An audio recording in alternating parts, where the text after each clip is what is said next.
Hello, 6th class. Today we are reading 10th chapter from our NCERT English book Honeysuckle. The name of the chapter is The Banyan Tree, बड़ का पेड़। तो इस chapter में हम mongoose और snake की फाइट के बारे में पढ़ेंगे और हम देखेंगे कि इसमें कौन लास्ट में विन करता है। Let us read the chapter.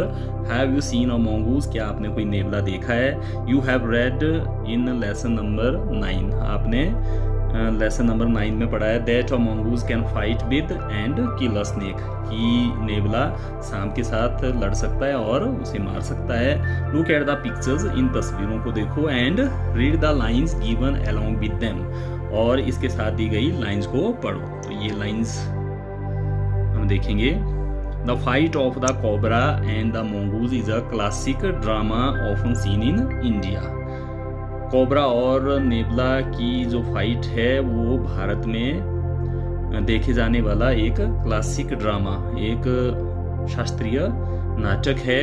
And the outcome is largely the same, और इसका नतीजा आउटकम इज रिजल्ट ज़्यादातर वो वैसा ही होता है, एक जैसा ही होता है। The mongoose is not immune to the venomous bite.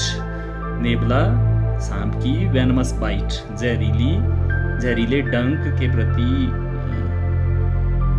रक्षाक्षम नहीं होता है, मतलब प्रति रक्षा क्षमता उसके पास उसके जहर की नहीं होती है। बट इज फास्टर, मगर वो तेज होता है। एंड क्विकर, और फुर्तीला होता है। इन मोशन, गति करने में वो ज़्यादा फुर्तीला होता है। देन द स्नेक, सांप से ज़्यादा फुर्ती से वो गति कर सकता है। The cobra assumes a posture of defence, cobra रक्षा की मुद्रा में आ जाता है। अज्यूम मीन्स धारण करता है, पोस्चर मुद्रा, डिफेंस मीन्स बचाव, रक्षा, अपनी बचाव की मुद्रा में वो आ जाता है। एंड अटेम्प्ट्स, और वो कोशिश करता है, टू रीच द एनिमल, वो उस जानवर तक पहुंचने की कोशिश करता है। बाय अ स्वीपिंग स्ट्राइक, बड़े झपट्टे के साथ, बड़ी तीव्र गति के साथ वो वार करता है। But the quick moving mongoose jumps out of reach, मगर तेजी से गति करने वाला नेवला उसकी पहुंच से बाहर चला जाता है। And comes at the snake from another direction, और वो सांप के ऊपर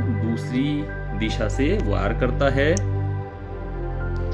before the snake can get into striking position again, इससे पहले कि सांप दोबारा वार करने की स्थिति में आए। The constant movement tyres and discourages the snake, निरंतर हिलने जुलने से सांप थक जाता है और वो हतोत्साहित हो जाता है। And the mongoose is finally able to leap in close, और अंत में वो नेवला उछलकर नजदीक पहुंच जाता है। And bury its teeth in the snake's neck, और वो सांप की गर्दन में अपने दांतों को गाड़ देता है। Usually severing the joints of its vertebra, vertebra means रीढ़ की हड्डी, और वो उसके रीढ़ की हड्डी के जॉइंट्स, जोड़ों को अलग करने में कामयाब हो जाता है।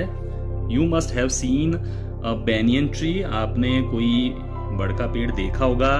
This is a story about what the author saw, ये कहानी इस बारे में है कि जो कथाकार ने जो देखा उस बारे में कहानी है। एज अ यंग बॉय, जब वो एक नौजवान लड़का था, when he was sitting in an old banyan tree in his grandfathers house, जब वो अपने दादाजी के घर में एक पुराने बड़ वृक्ष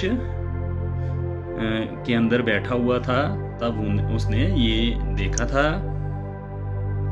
दो the house and grounds belong to my grandparents, हालांकि वो घर और जो मैदान था वो मेरे दादाजी का था, दादा दादी का था।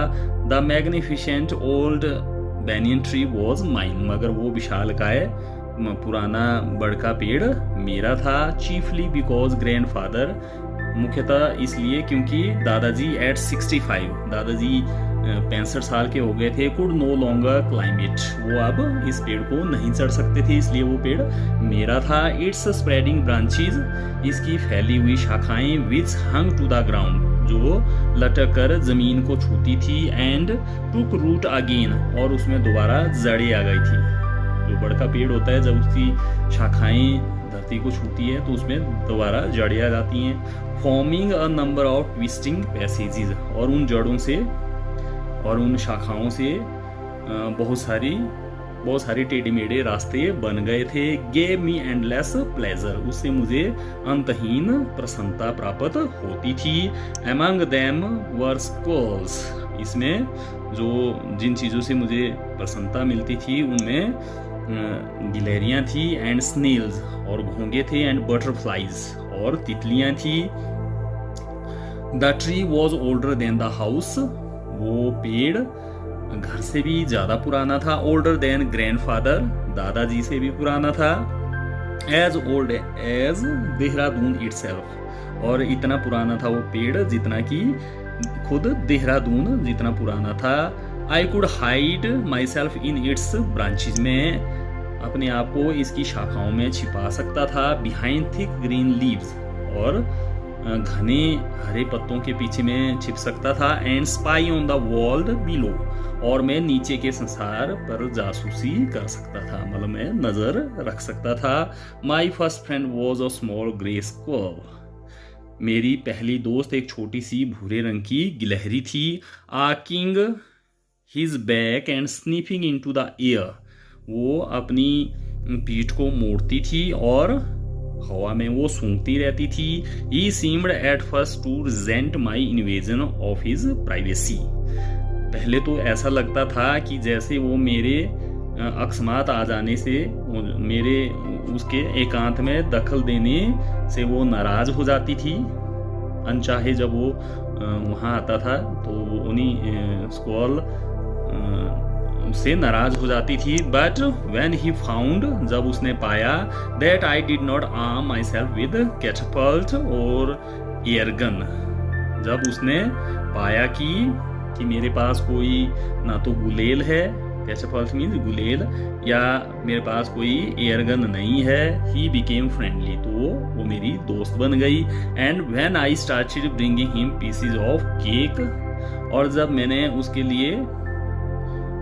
लिए केक के टुकड़े ले जाने शुरू कर दिए, एंड बिस्किट्स, और जब वो बिस्कुट मैंने उसको लाने शुरू कर दिए, ही ग्रीव क्वाइट बोल्ड, तो वो काफ़ी नीडर हो गई।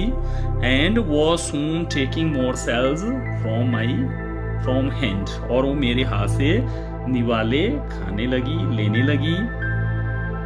बिफोर लॉन्ग, और जल्दी ही was delving into my pockets, वो मेरे जेबों को भी खोजने लग जाती थी। And helping himself to whatever he could find, और जो कुछ भी उसको जेब में मिलता था उसको वो खा जाती थी। Help himself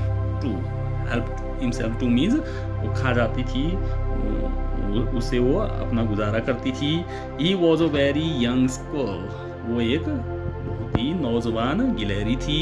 and his friends and relatives, और उसके मित्र और उसके रिश्तेदार, probably thought him foolish and headstrong for trusting a human, उसके रिश्तेदार और उसके मित्रजन शायद उसको मूर्ख समझते थे और जिद्दी समझते थे, क्योंकि वो एक मनुष्य पर विश्वास करती थी। इन द स्प्रिंग, बसंत ऋतु में, when the banyan tree was full of small red figs, जब वो बड़का पेड़ छोटे लाल रंग के फूलों से भर जाता था, अंजीर के फूलों से भर जाता था। Birds of all kinds would flock into its branches, तो हर प्रकार के पक्षी झुंड में इसकी शाखाओं में आ जाते थे। द रेड बॉटम्ड बुलबुल, और उन पक्षियों में लाल तले वाली बुलबुल पक्षी होती थी।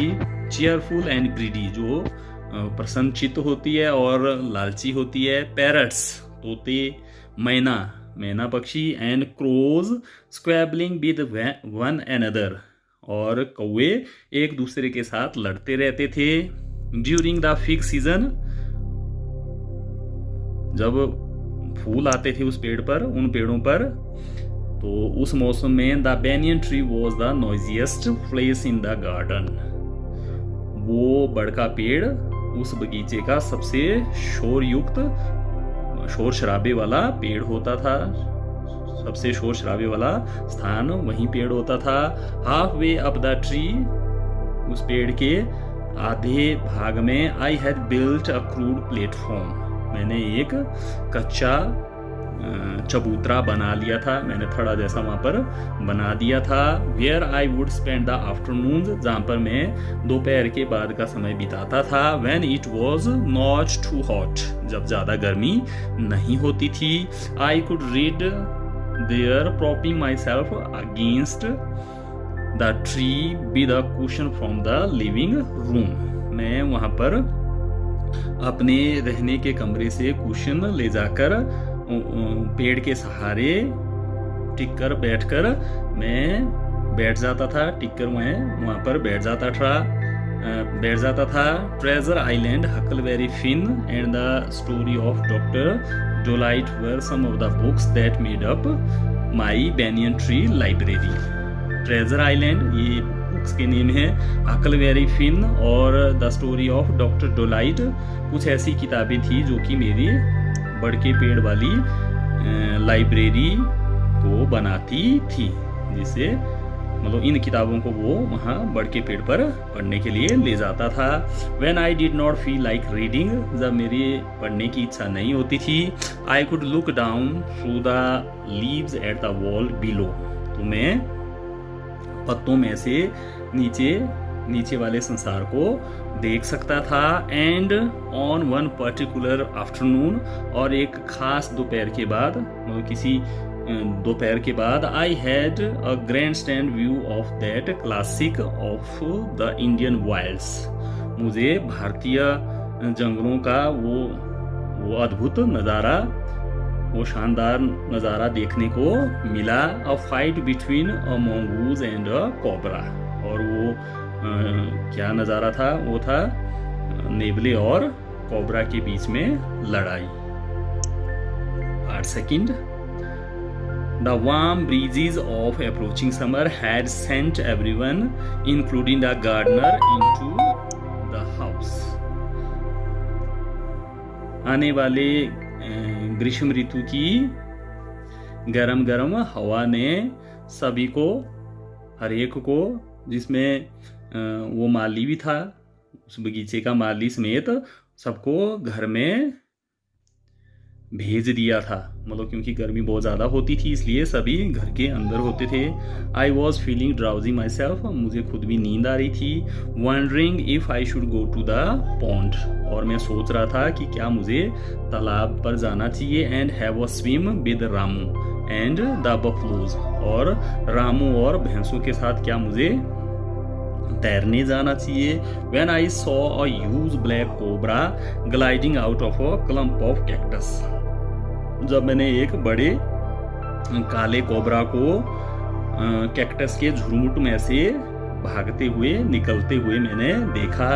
At the same time a mongoose emerged from the bushes and went straight for the cobra, और उसी समय एक नेबला भी झाड़ियों में से निकला, एमर्ज में निकला, and went straight for the cobra, और वो सीधा उस कोबरा पर झपट पड़ा। In a clearing beneath the tree, beneath the banyan tree, उस बड़ के पेड़ के नीचे जो खाली जगह थी। इन ब्राइट सनशाइन, चमकीली धूप में। दे केम फेस टू फेस, वो दोनों कोबरा और स्नेक वो आमने सामने आ गए। The cobra knew only too well that the grey mongoose 3 feet long was a superb fighter। वो कोबरा भी बहुत अच्छी तरह से जानता था कि वो भूरे रंग का नेबला जो कि 3 फुट लंबा था, वो एक शानदार, एक उत्तम फाइटर था, योद्धा था। क्लेवर एंड एग्रेसिव, और वो नेबला चालाक था और हमलावर था और बड़ा आक्रामक था। इस बात को कोबरा जानता था। But the cobra too was a skilful and experienced fighter, मगर वो कोबरा भी जो कि एक हुनरमंद, एक कुशल और अनुभवी फाइटर था। He could move swiftly and strike with the speed of light, वो बड़ी तेजी के साथ हिल सकता था, गति कर सकता था, और वो बिजली की गति के साथ वार कर सकता था। And the sacs behind his long sharp fangs were full of deadly poison,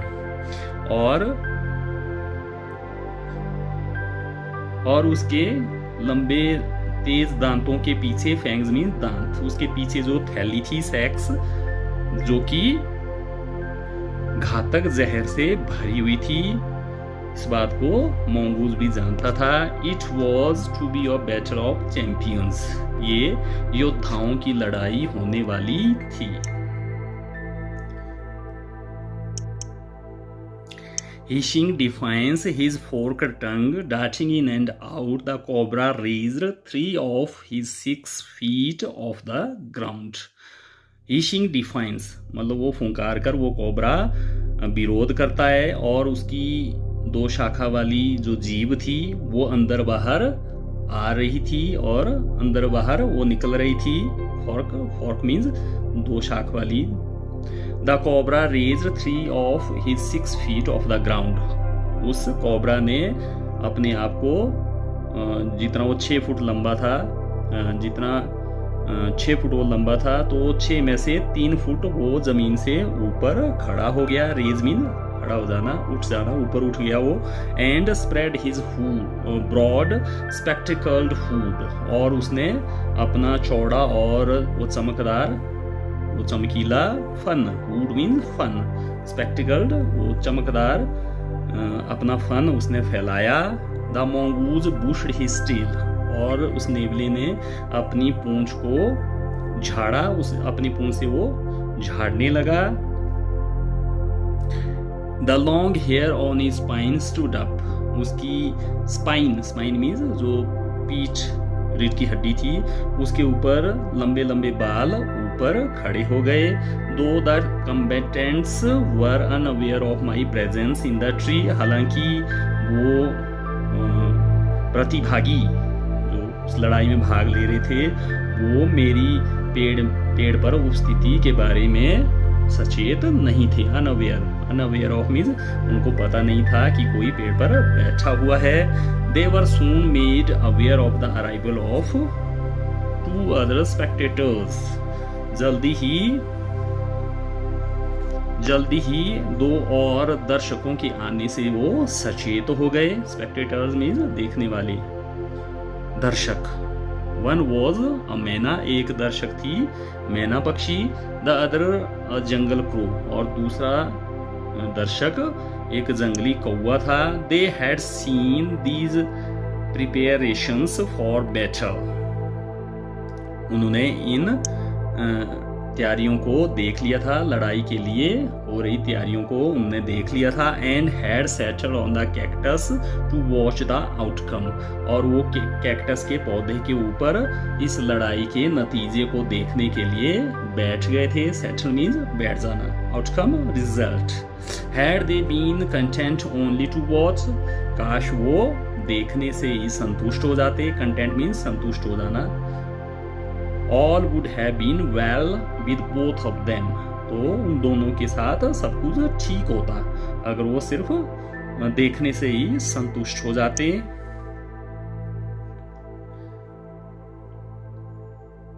The cobra stood on the defensive, वो कोबरा बचाव की मुद्रा में आ गया, बचाव की मुद्रा में वो खड़ा हो गया। Swaying slowly from side to side, और अपने सिर को वो एक तरफ से दूसरी तरफ हिलाने लगा। Trying to mesmerize the mongoose into making a false move, और वो उस नेबले को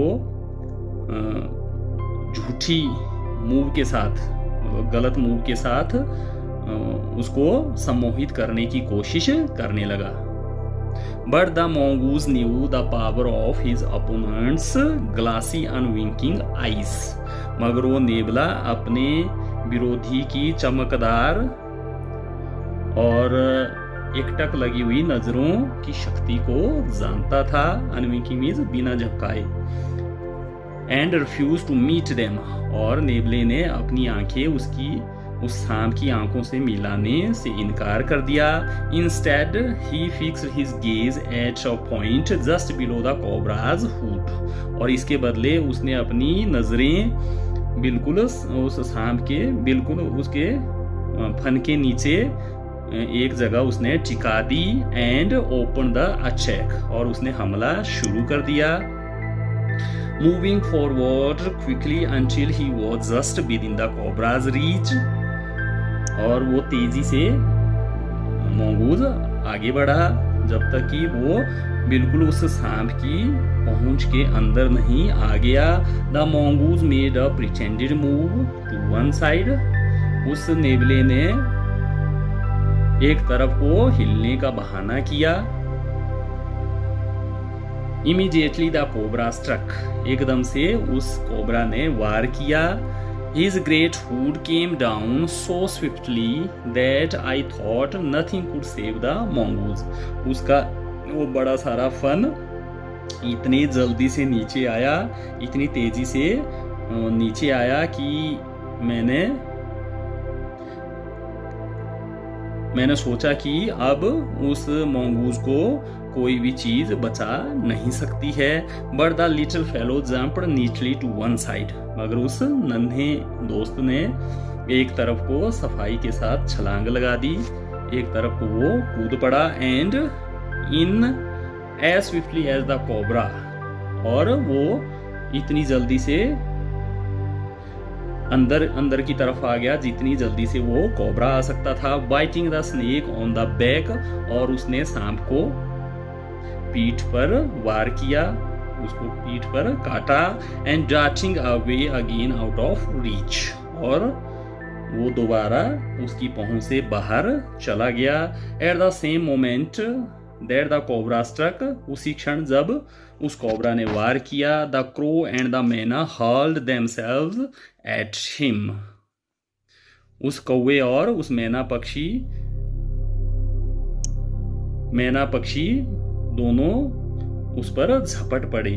जिस समय उस कोबरा ने वार तो दोनों उस पर झपट पड़े. Only to collide heavily in mid air. और वो बीच हवा में एक दूसरे से जोर से टकराए. Shrieking insults at each other. एक दूसरे को वो चीखते चिल्लाते हुए गाली निकालने लगे. They return to the cactus plant. वो वापस उसी कैक्टस के पौधे पर वापस चला गए. A few drops of blood glisten on the cobra's back. उस कोबरा की पीठ पर खून की कुछ बूंदें चमकने लगी. The cobra struck and missed. उस कोबरा ने वार किया मगर उसने मिस कर दिया, उसका वार खाली गया. Again the mongoose sprang aside. दोबारा वो नेबला एक तरफ को कूदा, उछलकर एक तरफ को हो गया. Jumped in and bit. और अंदर की तरफ वो उछला और उसने कोबरा को काटा. Again the birds dived at the snake. दोबारा वो पक्षी सांप पर झपट पड़े. Bumped into each other instead. इसके बदले वो एक दूसरे से टकराए. And returned shrieking to the safety of the cactus. और वो चीखते चिल्लाते उस कैक्टस की सुरक्षा में वापस आ गए. The third round followed the same course as the first. तीसरा दौर भी लगभग उसी तरह से हुआ जैसा कि पहला राउंड हुआ था. उसी तरीके से तीसरा राउंड भी हुआ. But with one dramatic difference. मगर इसमें एक नाटकीय अंतर था. The crow and the myna still determined to take part in the proceedings. वो कौवा और मैना अभी भी उनका इरादा इस कार्रवाई में भाग लेने का था, मतलब इस लड़ाई में वो भाग लेना चाहते थे. Dived at the cobra. वो एकदम से कोबरा पर झपटे. But the same time they missed each other as well as their mark. मगर इस बार एक दूसरे को उन्हें मिस कर दिया और एक दूसरे से वो इस बार नहीं टकरा. द मैना flu on and reached it's patch.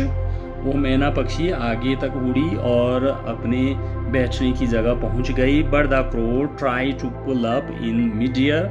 मगर उस कौवे ने बीच हवा में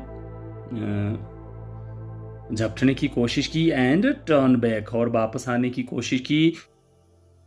In the second that it took the bird to do this, the cobra whipped his head back. जितने क्षण उस कौवे को, उस पक्षी को ऐसा करने में लगे, उतने समय में कोबरा ने अपना सिर वापस पीछे की ओर भटका, पीछे की ओर मारा and struck with great force, और बहुत ज़्यादा जोर से उसने वार किया। His snout thudding against the crow's body, और उसका थूथन, उस कोबरा का थूथन उस कौवे के शरीर से टकराया। I saw the bird flung nearly 20 feet across the garden, मैंने उस पक्षी को लगभग 20 फुट दूर बगीचे में गिरते हुए देखा। इट फ्लटर्ड, वो कौवा फड़फड़ाया। अबाउट फॉर अ वाइल, थोड़े समय के लिए वो फड़फड़ाने लगा। देन ले स्टिल, तब वो स्थिर पड़ा रहा। द मैना remained on the cactus plant, वो मैना पक्षी कैक्टस के पौधे पर ही बैठी रही।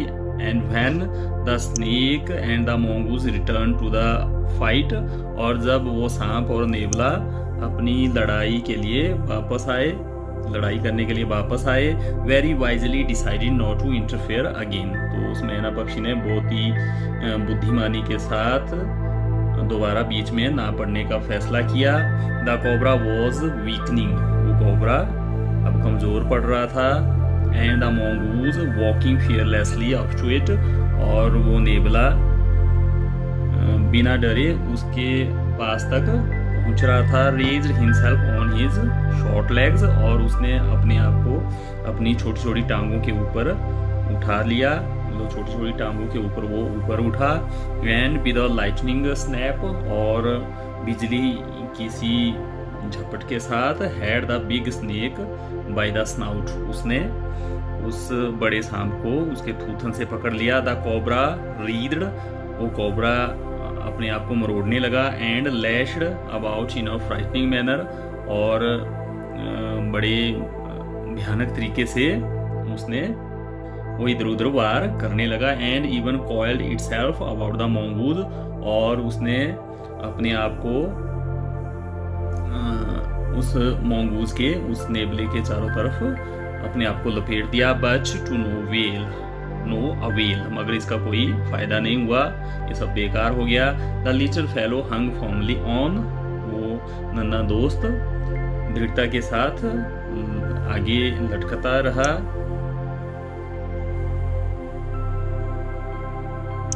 लिपटा रहा।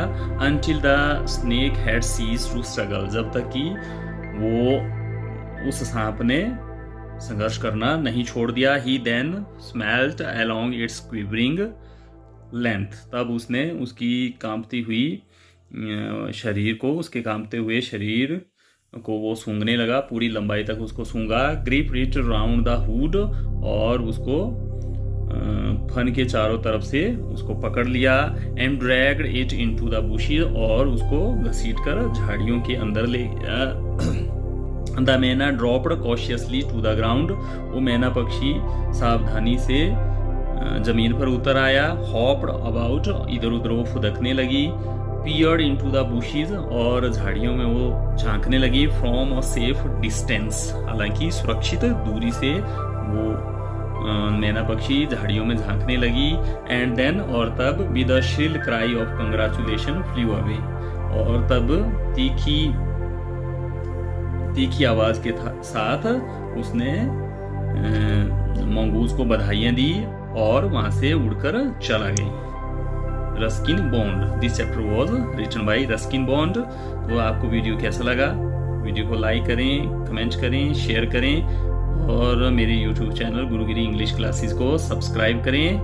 Have a nice day.